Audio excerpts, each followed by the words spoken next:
क्या आपका भी ब्रेकअप हुआ है? ब्रेकअप ब्रेकअप अरे यार दिल टूट गया। अब मैं कैसे सरवाइव करूँगा? मुझे तो कुछ समझ नहीं आ रही। मैं रो रो के पागल हो गया हूँ। अरे मैं इतना तो दिल करता है कि मैं जान ले लूँ खुद की।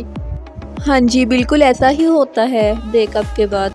चले आज हम देखते हैं कि हम कैसे सरवाइव करते हैं।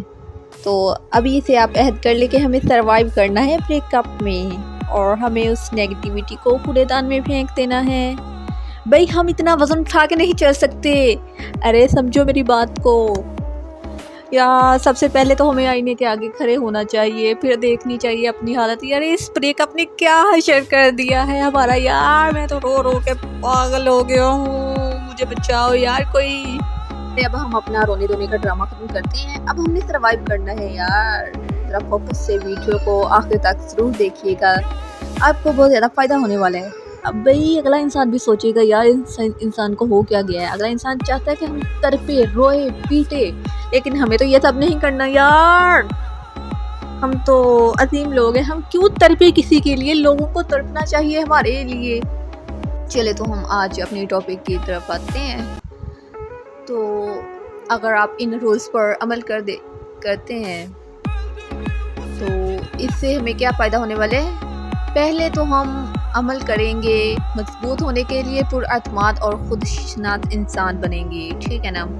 ये एक मशवरा नहीं है, ये एक कदम है जो आपको उठाना है और ये आपकी ज़िंदगी का सबसे बड़ा मौका है।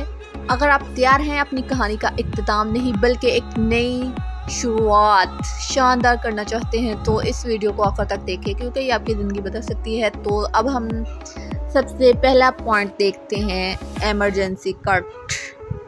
आपके जहन में क्या आ रहा है वो आप कमेंट में ज़रूर बताइएगा मुझे। हमने अपने दिमाग को टारगेट करना है और इसके पीछे की साइकोलॉजी समझनी है।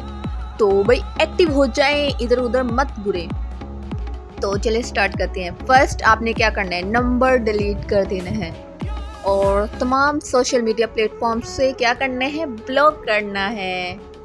हर याद दिलाने वाली चीज़ को हटा देना है। वो क्यों हटाना है, क्यों ब्लॉक करना है, नंबर क्यों डिलीट करना है, इसके पीछे की हम साइकोलॉजी को देखते हैं। जब हम ब्रेकअप के बाद बार बार ट्रिगर्स देखते हैं, मिसाल के तौर पर उसकी तस्वीर, मैसेजेस, गाने वगैरह, तो हमारा दिमाग डोपामिन लूप में फंस जाता है। हर बार जब वो ट्रिगर सामने आता है दिमाग दोबारा रिवॉर्ड मांगता है जो पहले रिश्ते में मिलता था। ये बिल्कुल नशे की तरह होता है। नशा छोड़ने के लिए सबसे पहला कदम होता है एनवायरनमेंट डिटॉक्स, यानी नशे की चीज़ों को अपने आसपास से हटाना।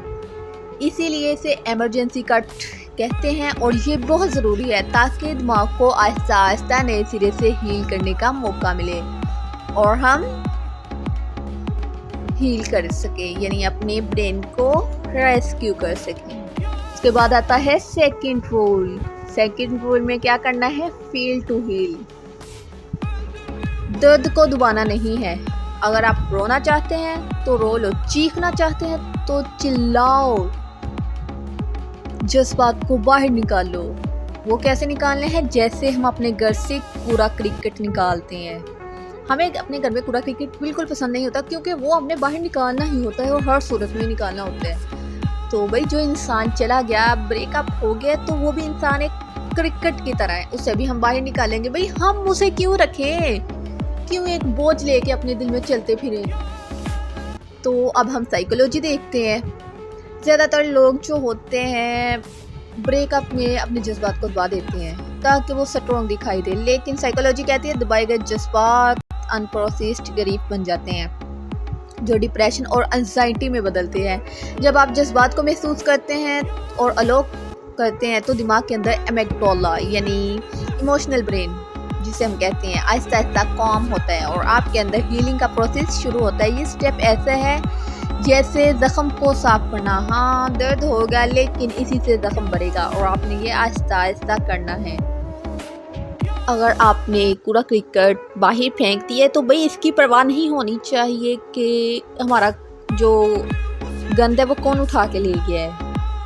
भाई अपनी मस्ती में रख। के बाद थर्ड स्टेप है ताकत का स्विच। इसमें हमें क्या करना है, अपनी एनर्जी को अपने ऊपर लगाना है। कैसे? अपनी स्टडी पर, स्किल्स पर और गोल्स पर। आप जानते हैं ना कि हमें अब अपना टाइम अपनी ज़ात पर ही इन्वेस्ट करना पड़ेगा, बजाय इसके कि हम किसी और के पीछे भागे। तो चले देखते हैं साइकोलॉजी के बारे। साइकोलॉजी क्या कहती है? ब्रेकअप के बाद दिमाग में एक बहुत बड़ी इमोशनल एनर्जी रह जाती है जो पहले पार्टनर पर खर्च हो रही होती थी। अगर आप इसी तवानाई को वैक्यूम में छोड़ दें तो ये नेगेटिव थॉट्स, टॉकिंग या खुद को नुकसान देने की तरफ जा सकती है। लेकिन अगर यही तवानाई आप किसी कंस्ट्रक्टिव काम पर लगा दें तो दिमाग का न्यूरोप्लास्टिसिटी एक्टिवेट होता है, यानी नई न्यूरल पाथवेज बनती हैं और आपका सेल्फ एस्टीम बढ़ने लगता है। यहाँ से आपको पहली बार लगेगा कि मैं कुछ कर सकता हूँ, और यही वो पावर स्विच है जो डार्कनेस से लाइट की तरफ धकेलता है। और फोर्थ स्टेप है रीराइट योर स्टोरी। अपनी कहानी दोबारा लिखो, अपने आप को पनिशमेंट मत दो। आपने इसमें क्या करना है, जो आपके साथ हुआ है उसे एक नया मीनिंग देना है।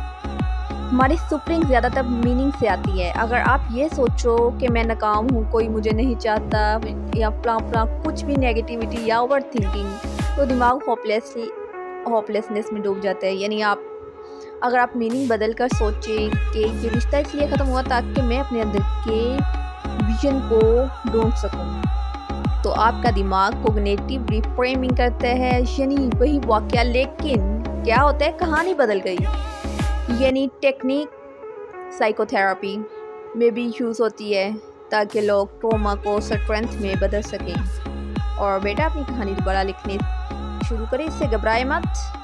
तब्दीलियाँ करनी चाहिए ताकि हम पावरफुल इंसान बन सके, ये हमारी स्ट्रेंथ होनी चाहिए जो ब्रेकअप हुआ है। जैसा कि मैंने बताया था कि ख़ुद को बदल डालो, ख़ुद को नया विजन बनाना, नए गोल्स, नई हैबिट्स, नई ड्रीम्स। तो सोचो भाई अपने बारे में, अपने ऊपर टाइम इन्वेस्ट करो। जब आप ब्रेकअप के बाद अपने आप को एक न्यू आइडेंटिटी देते हैं तो दिमाग का डिफ़ॉल्ट मूड नेटवर्क नए पैटर्न्स एक्सेप्ट करने लगता है।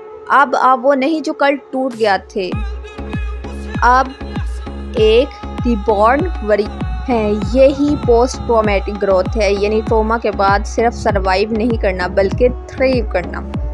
जब आप एक न्यू इंसान बन जाते हैं तब आपको एहसास होता है कि ब्रेकअप ने आपको तोड़ा नहीं बल्कि बनाया है। याद रखो, ब्रेकअप आप तुम्हें ख़त्म करने नहीं आया, ये तुम्हें वो इंसान बनाने आया जो तुम्हारी असल ताकत है। जब तुम ये 5 स्टेप्स को दिल से करोगे तो एक दिन तुम आईने में खड़े होकर कहोगे थैंक यू कि तुमने मुझे जोड़ा, क्योंकि तुम्हारे जाने के बाद मैंने खुद को पा लिया। तो आपको समझ आ गई होगी, आप इन स्टेप पर अमल ज़रूर कीजिएगा और मेरी नेक्स्ट बात सुनते जाइएगा। अगर आपको ये वीडियो अच्छी लगे तो लाइक भी करें, सब्सक्राइब भी करें और कमेंट में मुझे ज़रूर बताइएगा ताकि हम आपकी साइकोलॉजी से रिलेटेड, यानी अगर आपको कोई दुख वगैरह है उससे रिलेटेड वीडियो बनाएं और रिसर्च वगैरह करें और अपने माइंड को रेस्क्यू करें ताकि हम दुनिया के मुकाबले में खड़े हो सकें।